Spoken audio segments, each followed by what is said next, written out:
ఈ చిన్న బుడత పిల్ల ఈ ఎండలో స్కిప్పింగ్ ఆడడానికి వెళ్తుందంట. వాళ్ళ అన్నయ్య ఏమో, రా చెల్లి నీకు పపాయ కట్ చేసి నీకు నీట్గా చేసి ముక్కలు ఇస్తాను, కూర్చొని తిందువా అని చెప్తే వచ్చింది. మా బాబేమో, నేను కట్ చేస్తాను మమ్మీ, నీకు ఎందుకు హెల్ప్ చేస్తాను అనేసి నాకు హెల్ప్ చేయడానికని వచ్చాడు.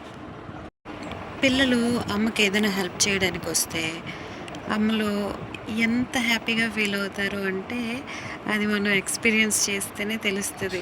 వాళ్ళు చేసేది చాలా చిన్న సాయమే, కానీ ఎందుకో ఎక్కడ లేని ఆనందం వస్తుంది. అందుకే పక్కన కూర్చొని అలా చూస్తూ లోపల మనసులో నవ్వుకుంటున్నాను. వాడు డిజైన్లు కూడా, చూడు మమ్మీ నేను ఎంత బాగా డిజైన్లు చేశాను, కట్ చేశానని ఏదో మాస్టర్ చెఫ్లా ఫీల్ అయిపోతూ నీకు ఇలా వచ్చా అంటూ కట్ చేసేసి అదొక పెద్ద కళాఖండంలా ఫీల్ అవుతున్నాడు. పోలే అనుకున్నాను.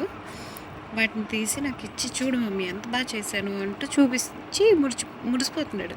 వాళ్ళ చెల్లికేమో తపాలతో నీళ్తే